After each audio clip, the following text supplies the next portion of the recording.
अभी क्या करा हमने, revenue deficit. Next fiscal deficit. Revenue deficit easy, revenue expenditure minus receipts, revenue receipts. अब आएगा मजा, फिस्कल डेफिसिट। फिस्कल, फिजिकल नहीं, फिस्कल डेफिसिट। फॉर्मूला क्या होता है, ध्यान से देखना, बड़ा इंटरेस्टिंग फॉर्मूला है। Total expenditure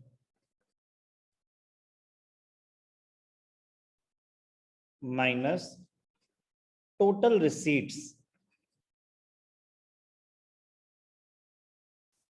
other than borrowings. Borrowings के अलावा, सारी रिसीट्स कंसिडर करेंगे, बोरोइंग्स के अलावा। टोटल एक्सपेंडिचर क्या होता है, fiscal deficit is equal to, total expenditure क्या होता है, capital expenditure plus revenue expenditure. पूरा आएगा, एक्सपेंडिचर, कैपिटल एक्सपेंडिचर भी आएगा, रेवेन्यू एक्सपेंडिचर भी आएगा, minus total receipts other than borrowings. अब ध्यान से देखना, कैपिटल रिसीट्स, कैपिटल रिसीट्स में क्या क्या आता है। कैपिटल रिसीट्स में 3 कैटेगरीज होती हैं, एक बोरोइंग्स, एक रिकवरी ऑफ लोन्स, और एक अदर रिसीट्स जिसमें डिसइन्वेस्टमेंट और स्मॉल सेविंग्स आता है।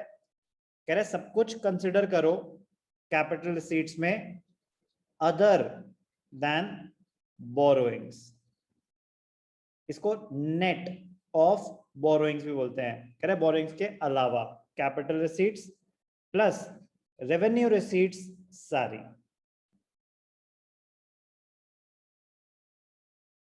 रिपीट कर रहा हूं formula, total expenditure minus total receipts other than borrowings, capital expenditure plus revenue expenditure, total expenditure हो जाएगा, total receipts other than borrowings, revenue receipts तो सारी आएंगी बट कैपिटल रिसीट्स सारी अदर देन बोरोइंग्स। तो बचा क्या कैपिटल रिसीट्स में, आपके रिकवरी ऑफ लोन्स आ जाएगा, अदर रिसीट्स जिसमें डिसइन्वेस्टमेंट्स और स्मॉल सेविंग्स हैं वो आ जाएंगी, बोरोइंग्स नहीं आएंगी।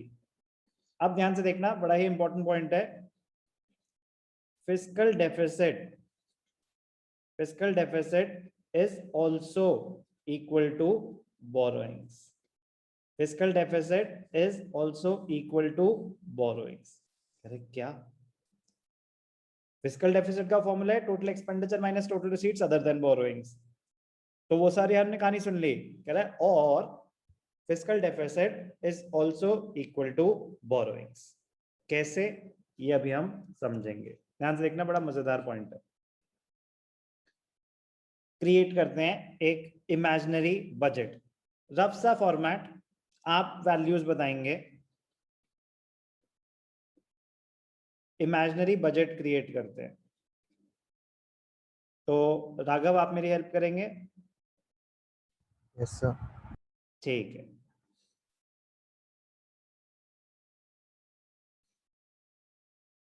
इससे आपको ये क्लियर हो जाएगा कि फिस्कल डेफिसिट बोरोइंग्स के बराबर कैसे होता है। ध्यान से देखना,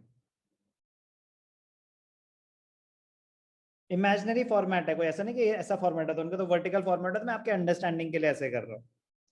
यहां पे मैं दिखा रहा हूं एक्सपेंडिचर, यहां पे मैं दिखा रहा हूं receipts.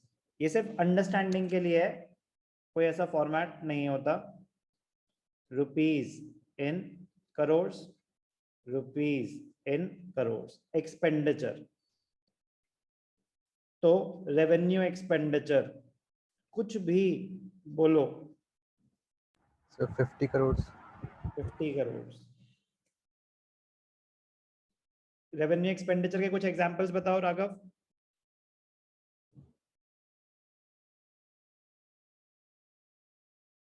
Revenue expenditure of the government, कोई भी एग्जांपल राघव? याद नहीं आ रहा, एक मिनट। सोचो, जोर डालो दिमाग पे। कोई और बता सकता है रेवेन्यू एक्सपेंडिचर के examples? Salaries, sir pension, interest payments, और क्या बोला आपने? सर पेंशन, बिल्कुल ठीक, पेंशन। और कुछ बोला रुशील आपने? सर इंटरेस्ट ही बोले। ठीक है, तो salaries, day to day expenses, defence services पे जो खर्चा, सैलरी टू आर्मी प्रोफेशनल्स, तो वो सब, आर्मी ऑफिशियल्स, ये सब डे टू डे रनिंग का जितना भी खर्चा है, maintenance of roads, maintenance highways, ये सब रेवेन्यू एक्सपेंडिचर। कैपिटल एक्सपेंडिचर, कुछ भी अमाउंट बोलो राघव। सर 80 करोड़, 80 करोड़। इकोनॉमी है भाई साहब, इंडियन इकोनॉमी। कोई बात नहीं, इमेजिनरी फिगर्स है। कैपिटल एक्सपेंडिचर के कुछ examples? Sir purchase of shares, investment, अगर गवर्नमेंट ने किसी और कंपनी में इन्वेस्टमेंट करी वो आ जाएगा। Construction of buildings, construction of highways, metro construction, ठीक है ना। रीपेमेंट ऑफ लोन्स, बोरोइंग्स, ठीक है। अब ध्यान से देखना, रेवेन्यू रिसीट्स, इसमें टैक्स रेवेन्यू भी हो सकता है और नॉन टैक्स रेवेन्यू भी हो सकता है। मैं कर लूंगा ये। Tax revenue let us assume 10 और नॉन टैक्स रेवेन्यू 35। तो ऐसे ही जानबूझ के मैं फिगर्स ऐसे बना रहा हूं। आप बताओ मुझे, रेवेन्यू डेफिसिट है कि नहीं है राघव? सर रेवेन्यू डेफिसिट का फॉर्मूला बताओ। Sir revenue expenditure minus revenue receipts. Okay, तो रेवेन्यू डेफिसिट होता है revenue expenditure minus revenue receipts. तो रेवेन्यू एक्सपेंडिचर कितना है? 50 माइनस रेवेन्यू रिसीट्स 10 प्लस 35 45। तो रेवेन्यू डेफिसिट है कि नहीं है? Yes sir. ठीक है, अब ध्यान से देखना, कैपिटल रिसीट्स क्या गिवन थी? कैपिटल रिसीट्स, मैं जानबूझ के ऑर्डर अलग कर रहा हूं। एक था रिकवरी ऑफ लोन्स और एक था बोरोइंग्स, बस दो ही थी। या चलो डिसइन्वेस्टमेंट भी दे देता हूं, मतलब थोड़ा इंटरेस्टिंग बनाते हैं ना कहानी को। एक सेकंड,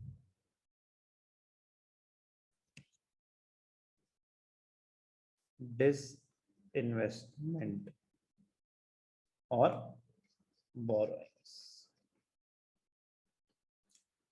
ओके, 45 का खर्चा मेरा हो चुका है, रिसीट्स हो चुकी है 45। Recovery of loans, let us assume 30 20,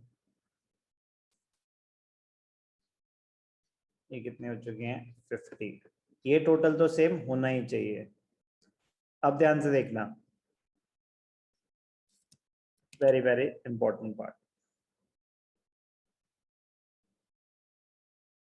ध्यान से देखना। कुछ खर्चा हुआ, कितना खर्चा हुआ टोटल? 130 करोड़ का। Yes sir. कुछ पैसे रेवेन्यू रिसीट से आ गए 45 करोड़। कुछ आपने अपने लोन्स किसी को दे रखे थे वो वापस आ गए। कुछ अपने एसेट्स आपने डिस्पोज ऑफ कर दिए, फिर भी शॉर्टफॉल आ रहा है। अब ध्यान से देखना, फिस्कल डेफिसिट, फिस्कल डेफिसिट का फॉर्मूला बताओ Raghav. Sir capital expenditure plus revenue expenditure, बिल्कुल ठीक, total expenditure minus total receipts other than borrowings. Total receipts other than borrowings, बिल्कुल ठीक, पूरा ही लिख देता हूं, other than borrowings.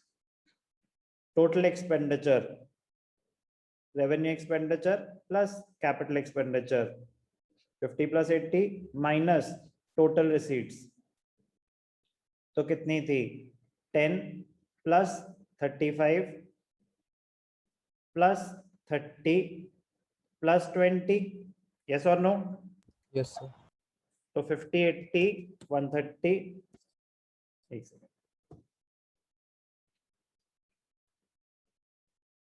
130 minus 95. 45 plus 50, 95. तो फिस्कल डेफिसिट कितना आया? 35 करोड़. यस और नो? Yes, sir. अब बचा ही क्या था आपके पास? जो भी शॉर्टफॉल था वो आप कहां से मीट करोगे? और कोई सोर्स बचा है? No, sir. बोरोइंग्स के अलावा और कोई सोर्स बचा है? No, sir. नो. तो कितनी बोरोइंग्स करनी पड़ेंगी? 35 करोड़.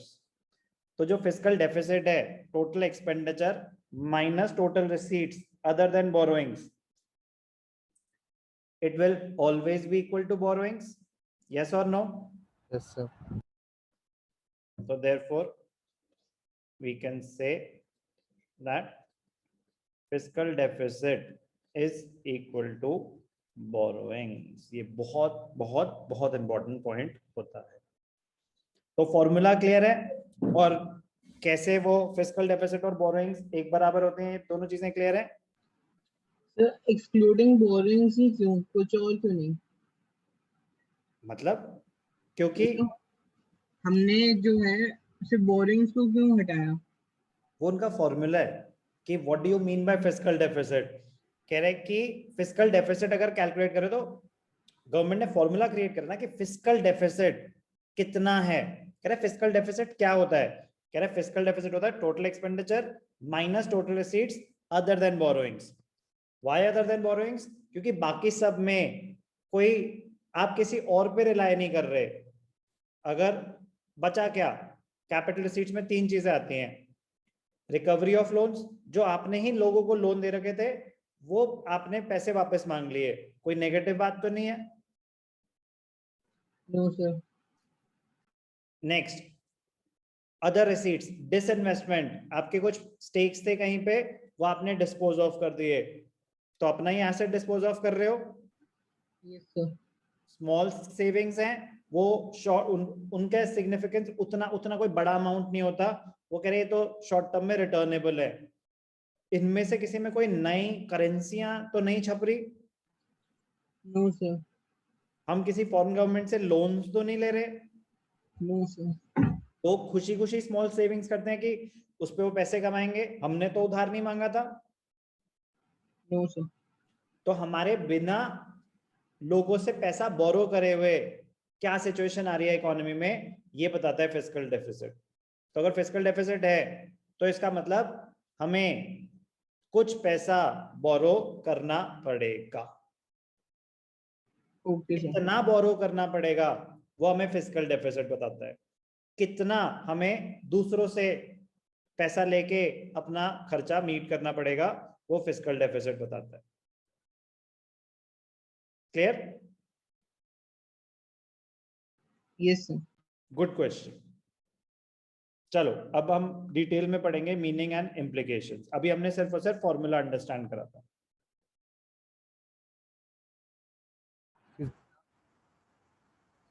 ओके, फॉर्मूला कर लिया हमने फिस्कल डेफिसिट का. Now meaning. Fiscal deficit presents a more comprehensive view of budgetary imbalances. More comprehensive view. Revenue deficit में सिर्फ और सिर्फ रेवेन्यू रिसीट्स और रेवेन्यू एक्सपेंडिचर कंसिडर किए थे. This is a more comprehensive view. It is widely used as a budgetary tool for explaining and understanding the budgetary developments in India. Fiscal deficit refers to the excess of total expenditure over total receipts excluding borrowings. तो formula हम detail में already कर ही चुके हैं. The extent of fiscal deficit is an indication of how far the government is spending beyond its means. कितना औकात के बाहर जाके ये फैल रहे हैं, कितना लोन्स बोरो करने पड़ेंगे, वो बताता है फिस्कल डेफिसिट. तो टोटल रिसीट्स एक्सक्लूडिंग बोरोइंग्स का मतलब क्या होता है? कह रहे रेवेन्यू रिसीट्स तो सारी आएंगी, कैपिटल रिसीट्स एक्सक्लूडिंग बोरोइंग्स, और इसको बोलते हैं non debt creating capital receipts. तो क्या आ गया मतलब इसमें रिकवरी ऑफ लोन्स और अदर रिसीट्स, जिसमें डिसइन्वेस्टमेंट, स्मॉल सेविंग्स, वो आ गया। तो ये बहुत इंपॉर्टेंट पॉइंट है, इनको बोलते हैं non debt creating capital receipts. मतलब आपके पास पैसा आ रहा है, आपकी कोई लाइबिलिटी क्रिएट नहीं हो रही। नॉन डेट, डेट होता है बोरोइंग्स, कोई बोरोइंग्स क्रिएट नहीं हो रही। implications of fiscal deficit, meaning and formula clear? Yes, sir. Okay. Implications of fiscal deficit. Number 1, debt trap. Debt trap, आप फंस गए हो डेट ट्रैप में, आपको और लोन्स बोरो करने पड़ रहे हैं अपने पुराने लोन्स रीपे करने के लिए, पुराने लोन्स का इंटरेस्ट पे करने के लिए भी बोरोइंग्स करनी पड़ रही हैं। फंस गए हो आप डेट ट्रैप में। Fiscal deficit indicates the total borrowing requirements of the government. एक second. Fiscal deficit indicates the total borrowing requirements of the government. Borrowings not only involve repayment of principal, आपने किसी से लोन बोरो किया तो सिर्फ loan ही नहीं repay करना पड़ेगा, it will also require payment of interest.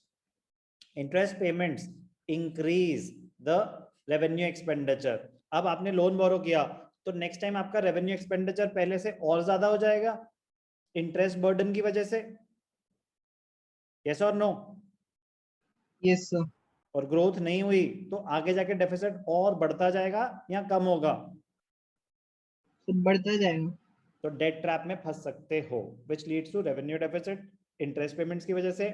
It creates a vicious circle of fiscal deficit and revenue deficit, wherein the government takes more loans to repay the earlier loans. As a result, the country is caught in a debt trap.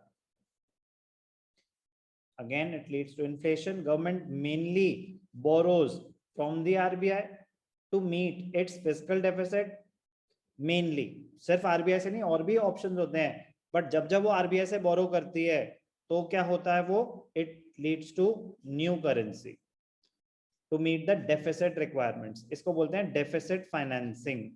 क्या बोलते हैं इसको? Deficit financing, financing by the RBI. RBI नए note छापती है, government को देती है, तो it increases the money supply in the economy and creates inflationary pressure. तो बेटर ऑप्शन होता है आप लोन्स बोरो कर लो, क्योंकि आपने लोन बोरो करे तो लोन तो रीपे हो जाएंगे थोड़े टाइम में। नए नोट छपे क्या? अगर हमने फॉरेन गवर्नमेंट से लोन्स बोरो करे, एक साल के बाद रीपे कर दिए, नए नोट छपे क्या? No, sir. तो जितना आया था उतना वापस चला जाएगा इकोनॉमी से। लेकिन अगर आरबीआई से बोरो करे तो भाई साहब नए नोट छप गए, और एक बार जो नोट छप गए वो रिप्लेस तो होते हैं, वो हटाए नहीं जाते, तो इट लीड्स टू इन्फ्लेशन। ये पॉइंट यहाँ पे इंपॉर्टेंट है, मैं बताता हूँ, ये इंपॉर्टेंट है काफी, जो अभी डिस्कस करा ना।